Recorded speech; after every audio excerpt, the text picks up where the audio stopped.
You have to have the nerve to not only stand up to your opposition, you have to have the nerve to stand up to the noise makers in your own side and say, wait a minute, that's not what we're about. And you won't believe what he confessed about DEI until you hear it. Let's break it down.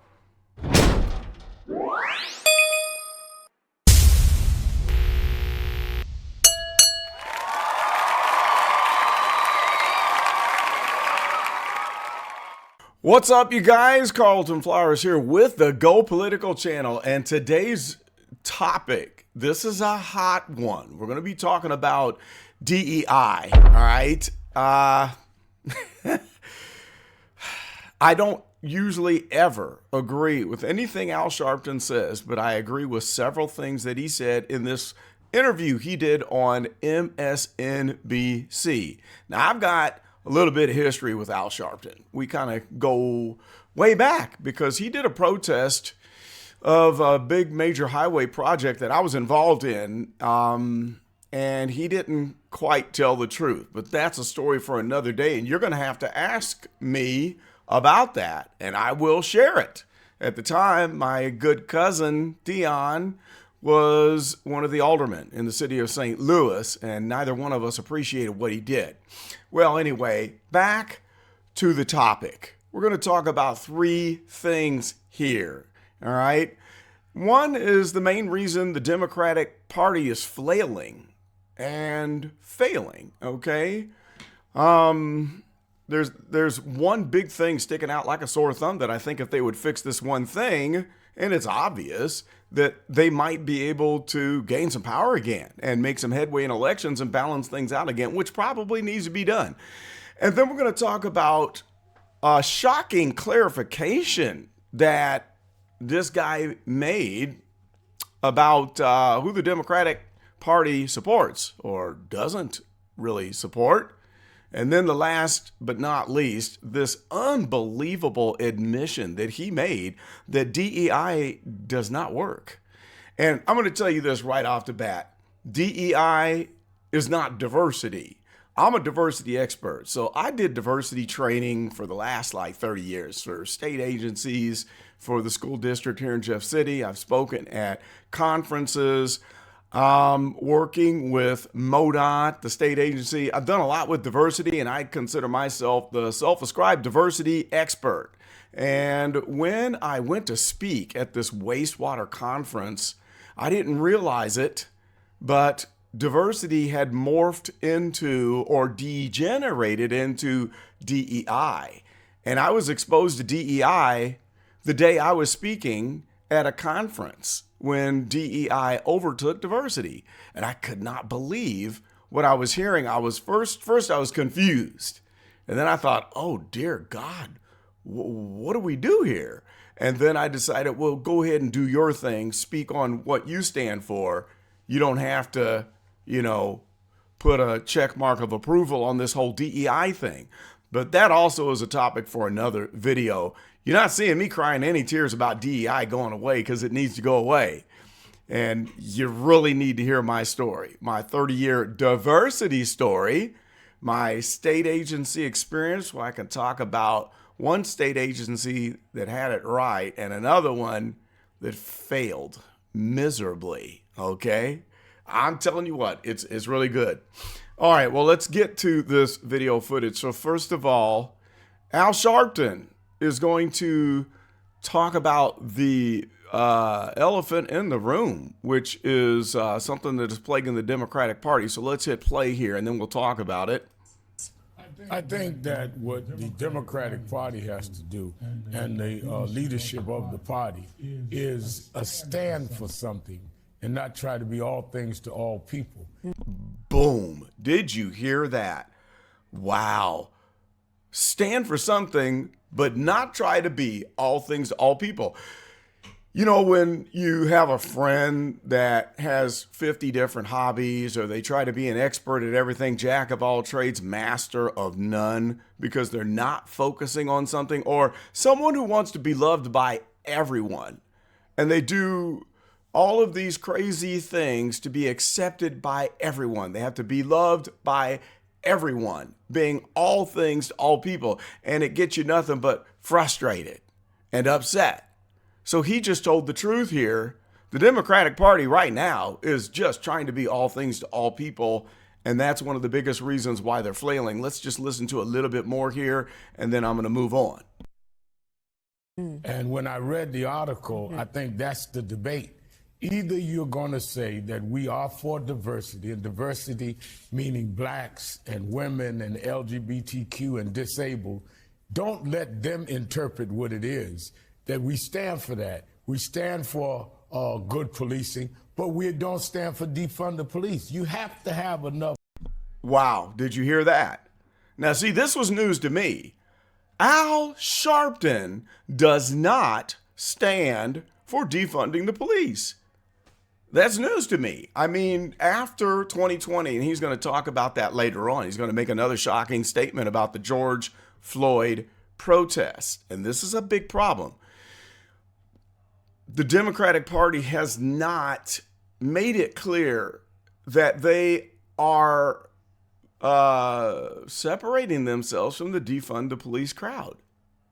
And still in people's mind that don't agree with the Democratic Party, we're thinking that they still stand for defunding the police. So it's interesting that Reverend Al Sharpton made that point. Now let's just go back just a little bit and hear what he says here. This is very important on the transgender issue. Don't stand for defund the police. You have to have enough nerve and enough backbone to say, define who you are and why you are, rather than be defined by your enemies. And I think that too often the Democrats have allowed their opposition to define them, and they accept the definition. So they are defined as extremists, and you're all about defund the police, and you're all about anarchy, and they become defensive rather than they set the tone. You're dealing with a president.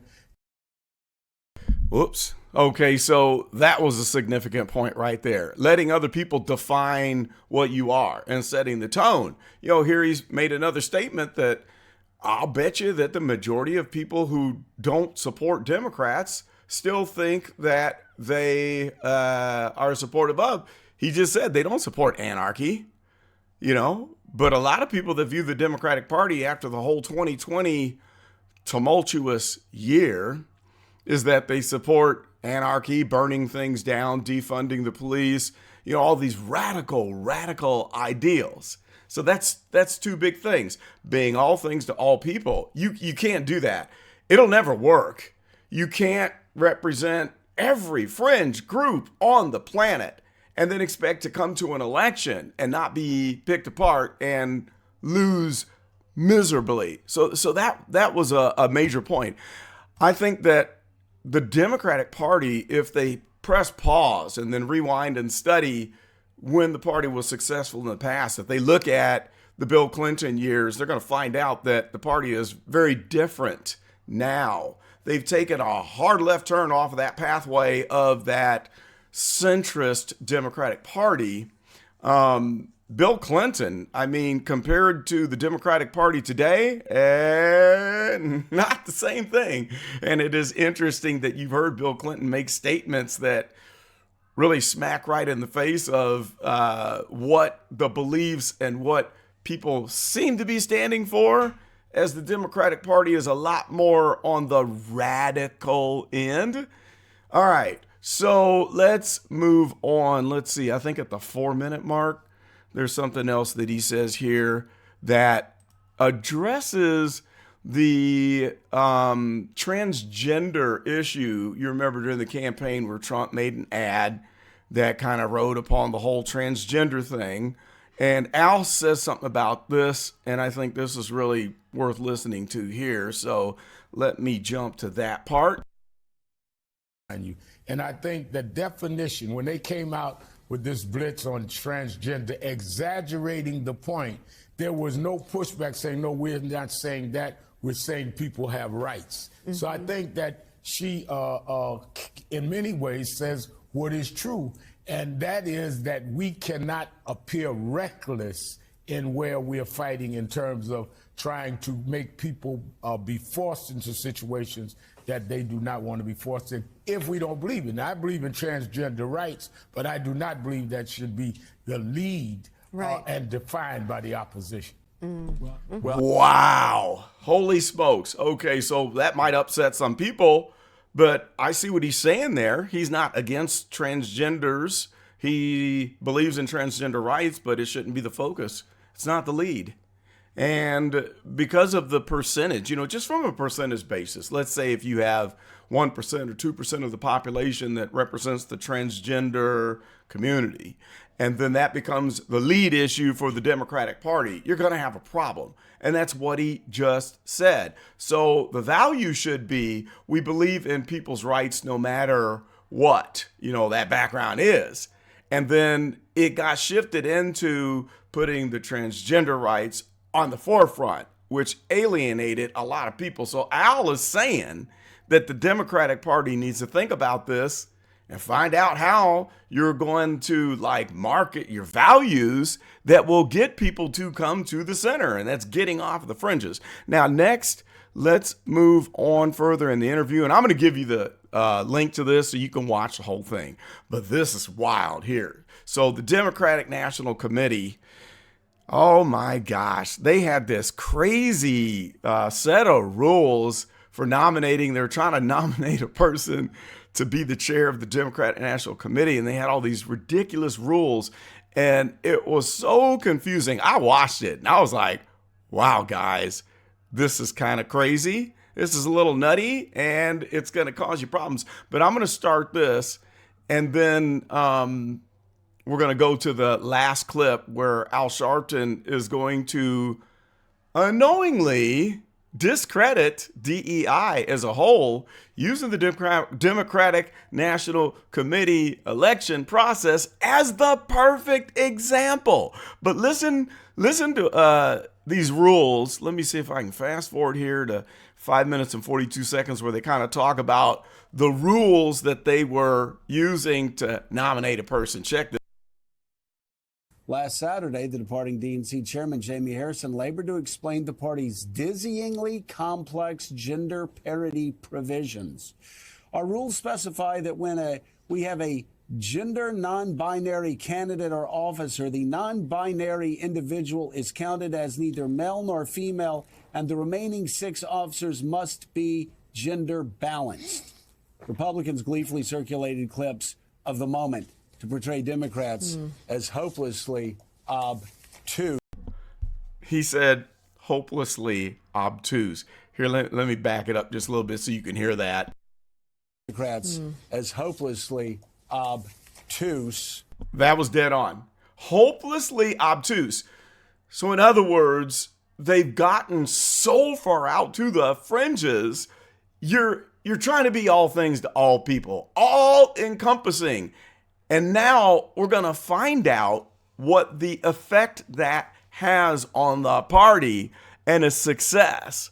And this is going to come straight out of the mouth of Al Sharpton himself. And I'm going to tell you what, I wholeheartedly agree with what Al Sharpton says in this next clip. So let's cut back to the clip and listen to Al basically confess the DEI is damaging. Here we go. Reverend Al. I think that what the Democrats have to be careful of is, again, being defined where we are more concerned about checking off boxes, a certain amount of this, certain amount of that, rather than being clear on what it is we stand for and have people of all backgrounds rise up to represent that. And the fallout from that is by just saying we have to have 5% of this, 12% of that, and not what it stands for, and that these people have merit and speak for the people. The fallout is you end up with people that cannot really do what needs to be done to make the party victorious. Sure. Oh my, so there it was right there.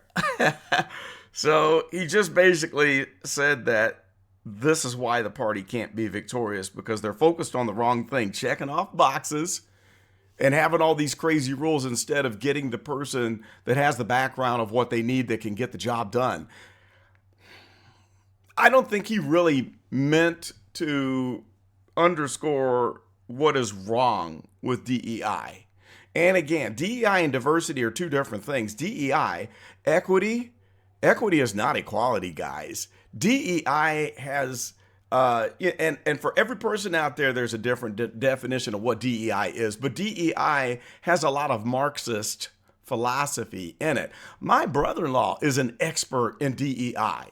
He is an administrator in a very large city in Texas for their recreation department. He's a DEI expert. And you know what he told me? This is interesting. When all the fallout of Trump getting rid of funding for DEI initiatives, my brother-in-law told me that as black people are protesting, he said, well, really, in all my experience, the ones that are getting the promotions are white women. It's not black people. And that was my same experience. So why are we crying about it? Because it has not helped us to move up in society, which I don't need that help anyway. And we'll talk about that on another video. But from the people who are in the trenches and are the experts at it, they're all saying the same thing. And I'm going to dig up data and share that on a future video. But let's get back to this. Let's listen to what else Brother Al has to say here. Sure, we need diversification, but we also need people that are able and qualified to do what needs to be done. And if we make point B point A and A point B, we lose every time. And we There it is. He just killed DEI right there.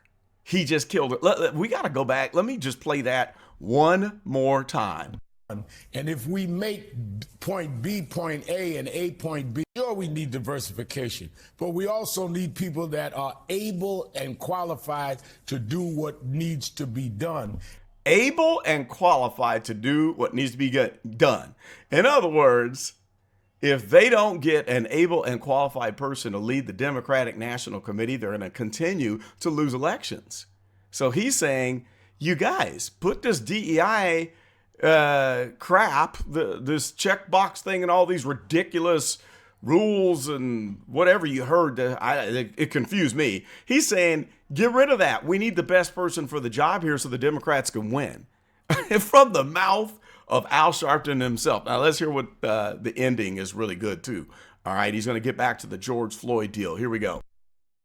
And if we make point B point A and A point B, we lose every time. And we cannot let those that can make the most noise decide the strategy. Let them yell all they want. I remember during the George Floyd fight when many of us were leading the marches and rallying nonviolently and working with the family, there were people that said we want to burn down Minneapolis. And we said we're not with them. You have to have the nerve to not only stand up to your opposition, you have to have the nerve to stand up to the noise makers in your own side and say, wait a minute, that's not what we're about. Wow, wow, wow. Did you hear that? What he ended on? That you've got to have the courage to stand up to the noisemakers in your own party and tell them when they are wrong and say that, no, you're not going to be on the forefront.